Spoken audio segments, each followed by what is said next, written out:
Well, it's official. Erik Jones is on the market.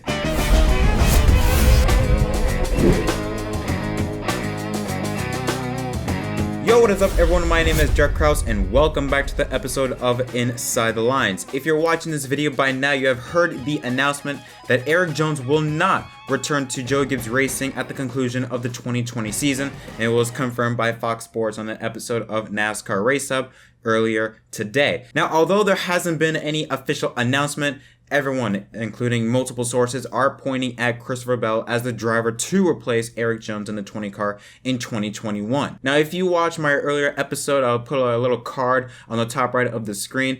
If you watched my earlier episode, we all knew that it was either going to be Bell or Jones. We were speculating that more than likely Joe Gibbs Racing was going to take Christopher Bell's route, and they did just that. Erik Jones did put out a statement as well as JGR. We're going to first read off Jones' statement regarding the announcement of his release. He said, quote, "I greatly appreciate the opportunity JGR provided me over the last 4 years, and I wish the team nothing but success and good fortune. JGR gave me a solid base for which to go out and compete at the highest level, and I look forward to building on that foundation in the years to come." Now also, Joe Gibbs put out a statement, a short little statement regarding the release of Erik Jones.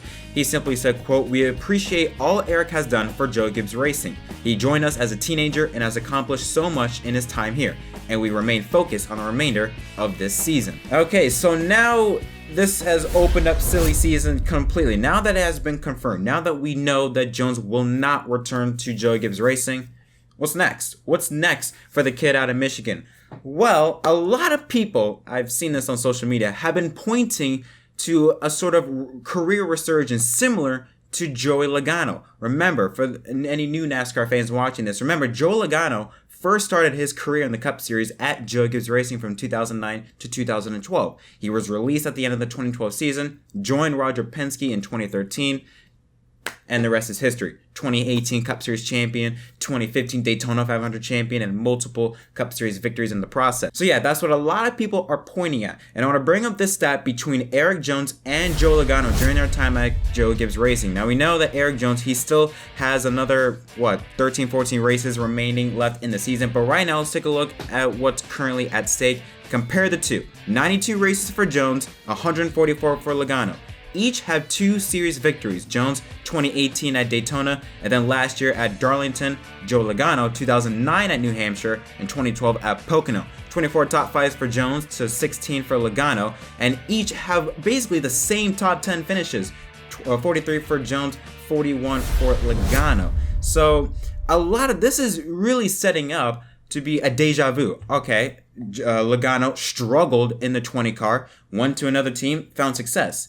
Jones, he has struggled in the 20 car. I mean, let's not admit that. Yeah, he won at Darlington last year, but he really struggled during his entire time at Joe Gibbs Racing, at least compared to his teammates. So him going to another team could possibly have an outbreak of success there. Now, although I do understand why people are making this connection between Logano and Erik Jones, I want to play devil's advocate for a bit and maybe offer an example of why it doesn't always work like that. A perfect example is Daniel Suarez.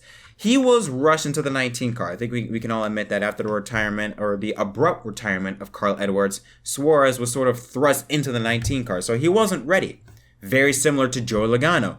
Didn't find success in an orange Joe Gibbs car, similar to Joe Logano. So when he left to a Ford team like Logano, many people were viewing Suarez as possibly having a breakout year in 2019, but he didn't really have that. While he was better than the previous year, having a 14 point some average finish compared to I think a 17.8 average finish the previous year, he still failed to make the playoffs. He only had 11 top 10s that year.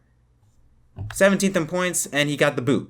Yeah, now you could make the argument that Stewart-Haas should have possibly given him more time, but still, he didn't make the playoffs, and the car he should have made the playoffs with. So again, while I do understand the comparison between the two, between Jones and Logano, I don't want, I'm not going to be that type of person. Like, I've seen people on social media be like, oh, he's going to have a career resurgence in 2021. He's going to be back. He's going to be a steal next year. I'm going to lay back a bit and just wait and see what happens. Do I think Jones could have a breakout year next year? Absolutely, depending on what team he's on. If he goes to Hendrick in 2021, which is more than likely the case, Bubba Wallace, I see him going to Chip Ganassi Racing. I see Reddick staying in the 8 car at Richard Childress Racing. All signs point to Erik Jones going to the 48 car in 2021. But even if he does go to the 48 car, I'm not going to be the type of person that goes out there and says he's going to have a breakout year. I just don't see that happening. Could? Absolutely. Logano had a breakout year in 2013. I wasn't expecting that. But let's lay back a bit. Let's wait. All right? Because if he does go to Hendrick, we have to understand Hendrick is not at the state that it was 4 or 5 years ago. Hell, even 2 or 3 years ago. They're not the state that it once was. So they're not the best team. They're still a good team, but they're not at their best right now compared to previous seasons. So if he does go to Hendrick, don't expect a breakout year. If he does, fine, fantastic, absolutely. I'll be happy for him. I'd be proud of him.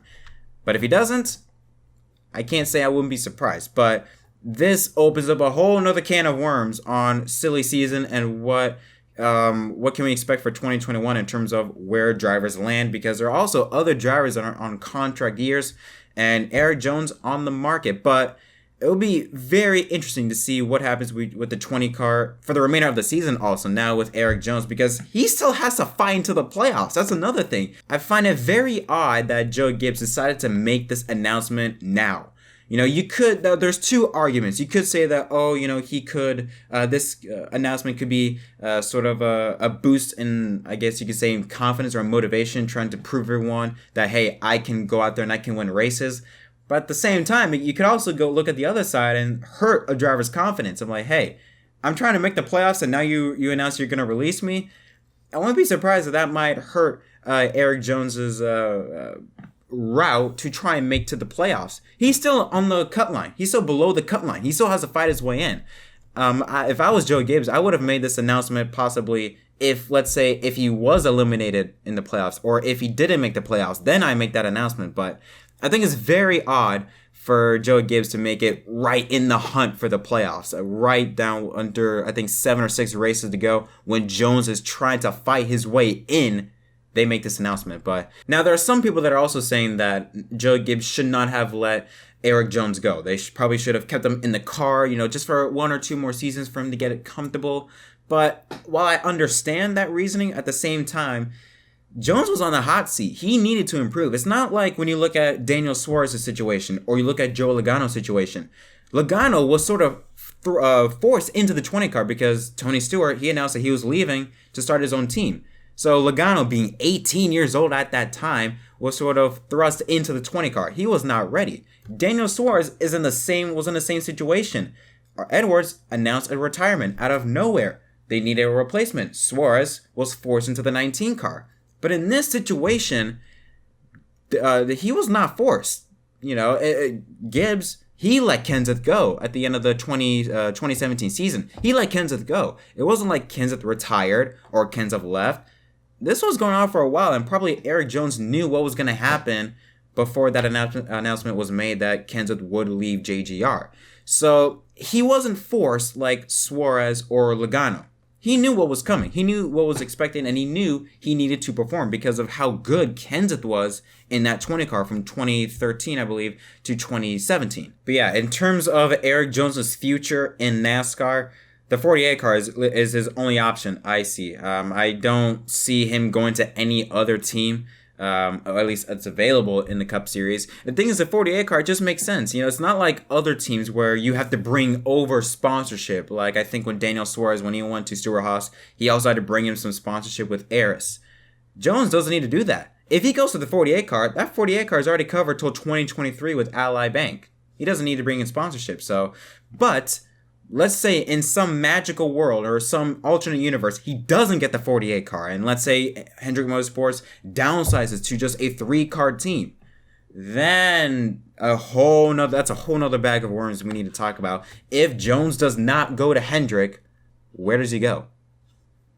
Now, it's silly season. Oh man, it's one of the most nerve-wracking, but at the same time, some of the most exciting times in NASCAR. I love silly season, but I have a feeling that down the line, this silly season could be one of the craziest seasons I think we've seen in NASCAR history, at least in recent times. But yeah, that is it for me on this episode of Inside the Lines. But now I want to pass the question off to you. Where do you think Erik Jones will go? Do you think he will go to the 48? Do you think he'll go to another ride? And if so, if he does go to the 48, do you believe he will have a career resurgence similar to Joe Logano when he moved to Team Penske in 2013? Again, leave your thoughts in the comment section down below. But until next time, my name is JettMDK. Don't forget to leave a like and subscribe for more content, and I'll see you guys next time.